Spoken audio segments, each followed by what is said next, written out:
Heaven and Hell 2021. In what kind of world are we finding ourselves?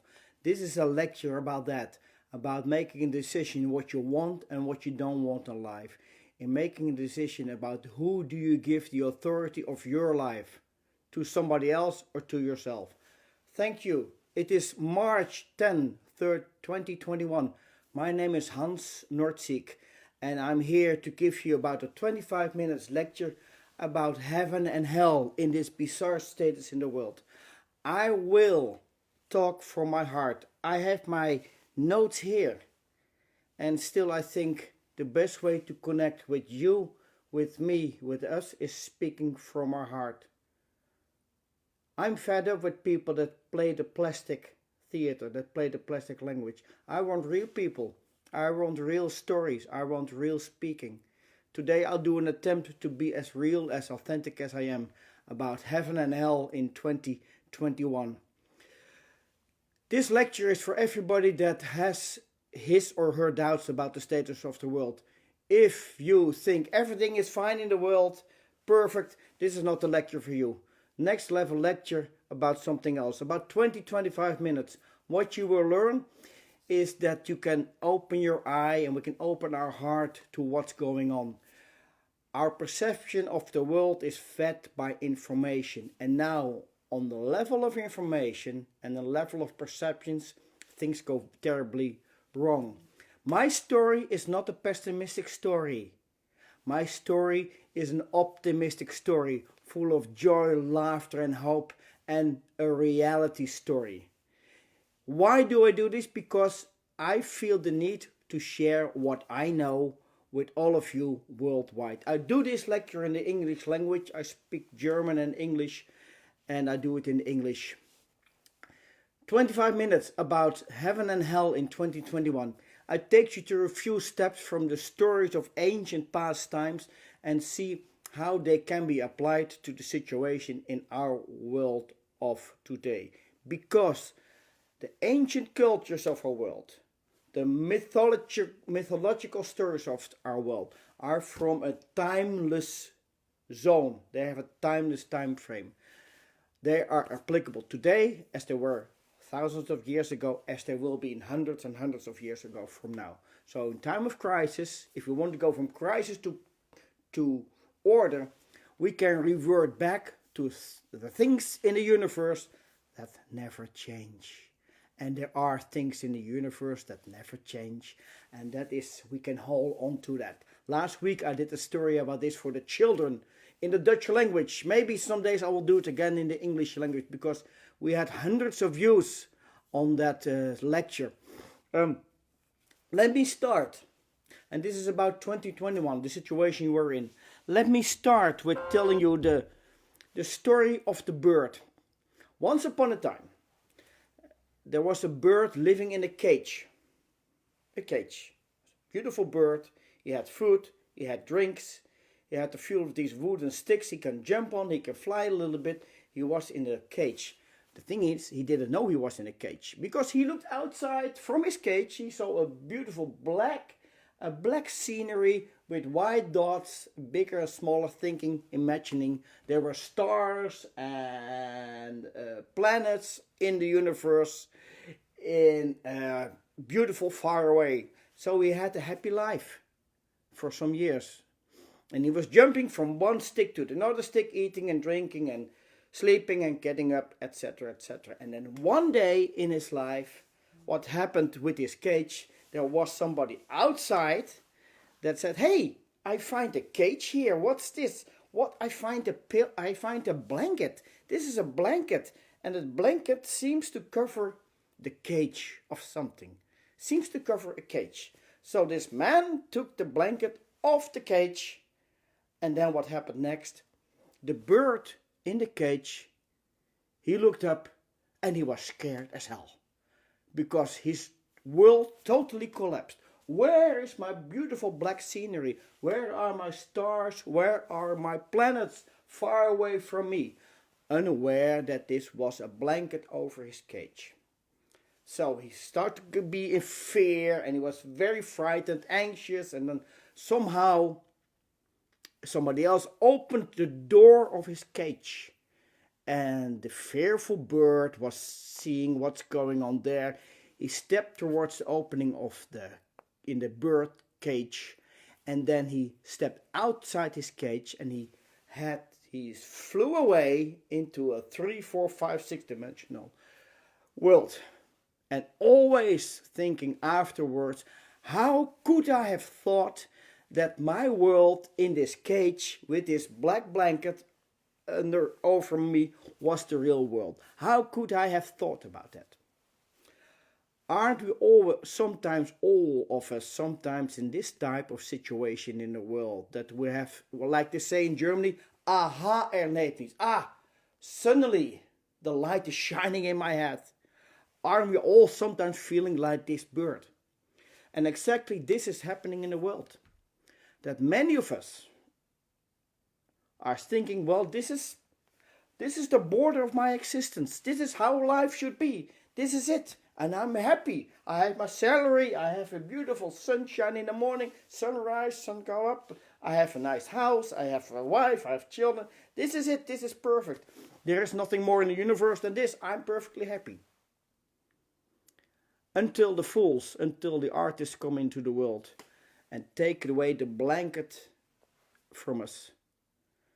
And nowadays it's important we start to open our eyes to see what the heck is going on in the world. The life that was given to us from an outside hierarchy is not the life that we're supposed to live. We can do far more better than that. And we can be far more better than that. And we can know far more better than that. And we can be far more social, etc. We can be far more human until now. And the big powers in the world, when they want to give us another blanket over our cage, to say you should be happy because we tell you should be happy. And then we'll find ourselves like the bird in that cage. We find ourselves being anxious, being frightened. Oh, what's happening? Oh, there is this virus in the world. I have to obey the rules of the government because that's the only thing I know. That's what I have to do. And then the government promised me, if you give me something of your freedom. Give me something of you,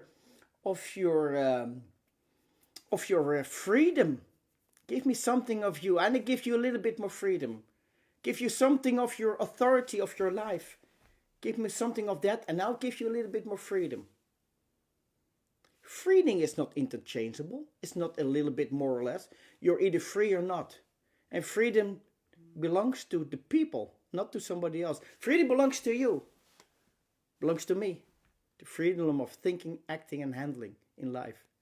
So that's the story of the bird. There's another story of this, and you probably know that, the story of the emperor without clothing. And now there was this, once upon a time, this was this very famous emperor. He felt like the king of the country.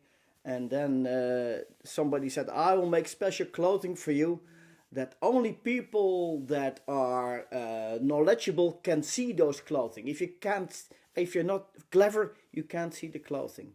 So the emperor goes on the street with this beautiful clothing, and the thing is that he didn't have any clothing on him. So all the people were applauding because nobody wanted to feel stupid. Oh, king, emperor, oh, beautiful clothing, yes, nice. Until this 10-year-old kid said, hey, shouting in the audience, hey, he has no clothing on. Shut up.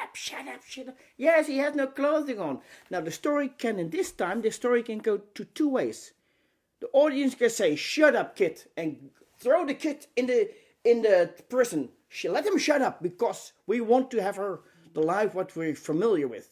Or, that's one side of the story. Or do the audience say, hey, this kid is right. Now I see it. I'm not stupid. I'm intelligent.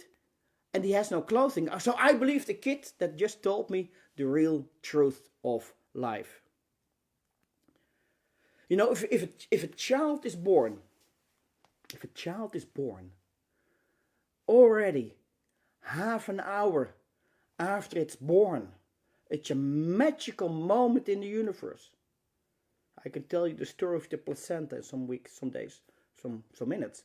After the child is born, already after half an hour, it cannot go back into the womb. It has grown already. And this is exactly the symbol of life, that we should keep on growing. Now, if you're 6-year-old, you have your new trousers as a 6-year-old. If you're 8 years old, you don't fit in those trousers anymore. And now the big powers in the world tell us, well, we're all equal, we're all the same, you cannot grow, listen to me, nothing happens, and stay away, etc., etc. The only natural thing for you and me to do in life is growing. And we love growing. If you realize that, if you're not this bird in the cage thinking that the borders he sees are the absolute borders, because they're not. I live in a country in Holland, and we have a king. I met him a few times when I was a pilot flying the big planes, and we call it a monarchy. Monarchy is kingdom, and mono is one. So one king, one king. We have a monarchy, a one kingdom country. It's not about if you like it or not, it's the way it is. Mono is one, poly is more, and ana is you or me, myself. Now, anarchy has a bad connotation. Oh, anarchist, guys on the people on the street and shouting. No, anarchy means that you are the king of your life. That you're the princess of your life if you're young, and you want to grow to be the king of your life or the queen of your life. So, I love anarchists.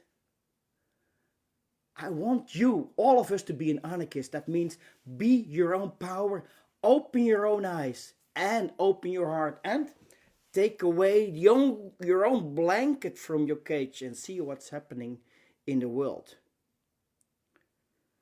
Heaven and hell. Heaven and hell. We can make heaven and we can make hell. And we know all the stories about heaven and hell from the past. And some religious traditions tell us, well, heaven or hell is after this life. In the afterlife, you will meet your creator, and then there will be either heaven or hell. Some of the traditions tell that. While others tell that, other traditions tell, well, heaven or hell is you should make it on the earth. Don't wait. Make it yourself. Do it yourself. Start thinking. Start doing. Some years ago, I met the famous Dr. Phil, and I interviewed Dr. Phil. And now Dr. Phil is quite a character, a big guy, quite a character. And he told us one thing very important. And he said, the universe rewards action. The universe rewards action, meaning that nobody else is coming here to save you or do your things in life. You have to do it yourself. And if you step forward in life, if you do the things that are connected with your heart, then the universe will come to you to give you a hand, to give you help. And many of these mythological stories go about, if you start to wait in your life for, well, wait until somebody is doing something for me, then you're in the 100 years sleep. Universe rewards action. So we can think, we can feel, we can eat, we can live from our heart. And at the end of the day is, what do you do with it in action? Manifesting that which is in you into the world. Manifest, it's the old word meaning manis is hand, manos, hand. Give, create the world according to your wishes of your heart and make it happen with your hand and your feet and everything that you have in you. I love that. I love that. I do it my way, and I hope you will do it your way, because it's all about that. So don't, and I hate to say the word don't or no don't listen to me. Don't listen to the authorities. Don't listen to somebody telling you what to do in life. I tell you to listen to yourself, to listen to your own heart to what you want and consume the right information and let that sink in and manifest yourself with the information you get. Some days ago, I told the story of the trias politica. You have the trias politica is how you organize a country in a modern world. It's from a French philosopher from the 18th century. And nowadays it's about the power is in trias politica. The power is in three different independent hands: the rule maker, and the action maker who's performing the rules, and number three is the checker or the laws. So 1, 2, 3. If you organize a country in this way, you have a trias politica. It should be like the formula for a very beautiful, fruitful country. You also have the trias humana. The trias humana. What's the trias humana? 1, 2, 3. The movie The Matrix. Remember that. 3. 3 is a magical number. Father, Son, Holy Spirit from the Catholic tradition. 3. Matrix. 3. Morpheus. Neo and Trinity. Trin. So in a perfect organization has 3 things in it. Trias humana.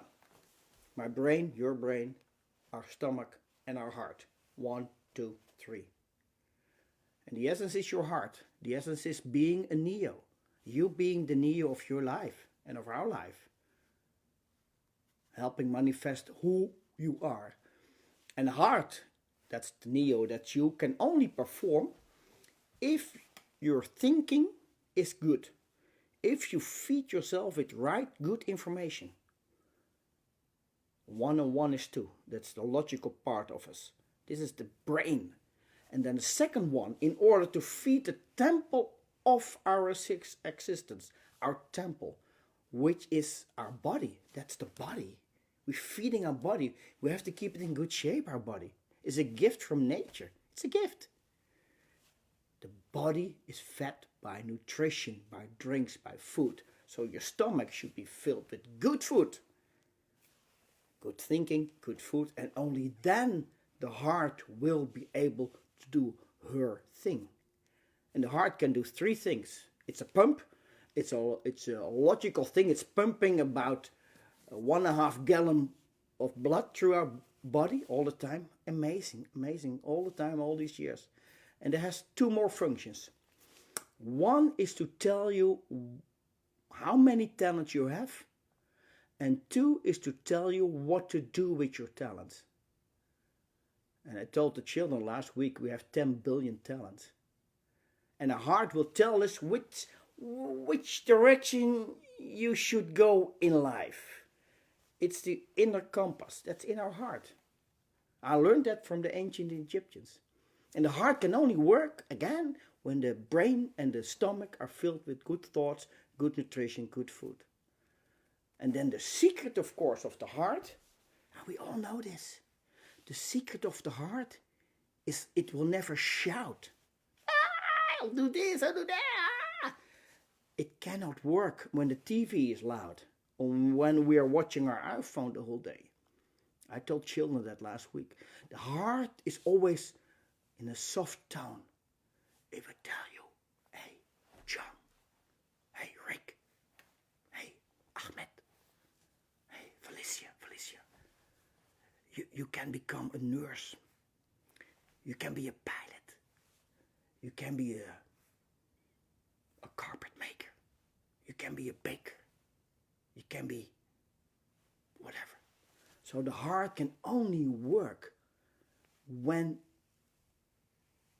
the head and our brains and our stomach work. And then the heart will start to tell. So that's my message for today. And now let's go to the final part of heaven and hell. What is heaven and what is hell? We talked about it already, that it's time we start to make it today here in our country, in our world, in your country, in my country, in the world. You know, and for me, hell is hell is living in a cage. For me, hell is having somebody else outside me telling me what to do and what I'm not allowed to do. Hell is for me an anarchist outside me. Hell is for me having to obey thousands and thousands of rules and regulations. Now when you want to be able to deal with total freedom, because that's the essence of the word freedom, when you want to be able to handle freedom, freedom is not about I can do whatever I like, I don't care, I can do whatever I like. Freedom is connected with responsibility. Can you handle, do you have the discipline to handle your freedom of thinking? Can you become mature in thinking and feeling and handling? And only when you are the master of your life, if you become the king or the queen of your life, you can handle freedom. And no way we can handle freedom if we obey somebody else's rules. No way. As old as mankind. So, hell is somebody telling us what to do. Hell is telling us that we're bad. Hell is telling us, oh, we have to change our life. Hell is, you name it. And hell is putting children in a square room in a school. That's hell. And telling them things about life. Why is that hell, Hans? Because life is not square. Life is organically goes all the way. Children should be outside, living outside. No, I trained many people, many pilots in a cockpit, and I was an instructor. I'm still an instructor, and we always say that the worst place to learn to fly an airplane is in a cockpit. Yes, the worst place to learn to fly an airplane is in a cockpit. You learn to fly when you walk in the forest. You learn to fly when you sit at your kitchen table and overthinking what can happen in an airplane before that. So learning is the learning process is happening there where you have freedom to do. It comes together in the cockpit, sure, of course, and you start to learn it somewhere else. So this hell is putting children in a rectangular classroom and thinking they will understand everything of life. Hell is pumping children full of information, telling them that they should think and telling them what they should think. That is hell. For me, heaven is where we have a school system where all the children are the subject of a beautiful interrogation. That we put this beautiful child, any child, on a seat, and we're going to investigate how many talents and what type of talents do you have inside your heart. And we take an hour or a day or a year, how much time it's needed, we're going to investigate. Our schooling system is investigating your talents in order to help you, each and every unique individual child, to help that child, to help them, to let them manifest their talents, to let them explode in life to the extreme. That is for me heaven. Heaven is for me where there are a lot of laughter, where the children are not depressed, where the children are exploding into life, where the children are playing outside in the sand, where children play in the forest. That's heaven, in order to build up their immune system. It's happening outside when we confront their body with nature. And the best immune system of the whole universe is our body. And it's a gift from nature. It's a gift from nature. That is heaven. Heaven is when we can decide, when for us, how we want to live. and how long we want to live. And yes, also somehow when we want to die. Because you only want to die when you have lived all your talents. And life and death are totally interconnected. And if we're fearful of death, we cannot live. So heaven is where we embrace life as it comes, as beautiful, totally as it is. And we embrace somewhere at the end of the line, we embrace death as it comes, as it is. Being fully satisfied, having lived in heaven on the earth, knowing that you have given all you could to help your fellow humans. That you have lived all your talents, that you have taken from the earth what you need, that you accepted the gifts of your friends, your family, of nature, of animals. And that you lived in total freedom.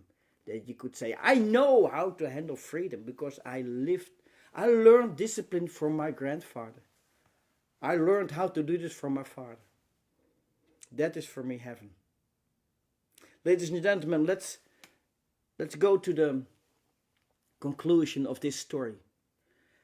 Is that in 2021, what is in the danger zone? Exactly the things that we talk about now. Manifesting your talents. And in some days, in Sunday, I will be again on one of the squares in one of the capitals of my country. And I will speak loud on the squares for hundreds of people about the story of living from your heart. And the last weeks, what happened were that somehow the police didn't agree what we were doing, talking about life, talking about how to live from, and that the police wiped the square clean and we had to leave the square. I will obey. I'm not going to argue with a big policeman with a stick in his hand, so we have to go. And now I did a promise last week, and we all do promises in our lives, and I won't stop doing this. I won't stop doing this. Because if I stop doing this, I will be dead. It's in my heart, as it is in your heart, to fight the good fight. As the famous writer from Argentina, Brazil, Paulo Coelho says, you have in your life, you have to fight your good fight. And I invite you to fight your good fight, whatever it is, not with weapons. And you know what I mean. Fighting the good fight. That means explode into life and share what you have. It's all about sharing. So, my giveaway and your takeaway.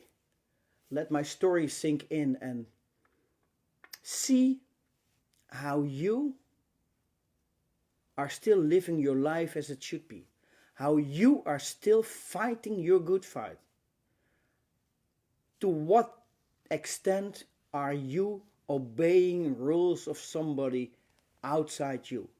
It's rules that are not congruent with your heart.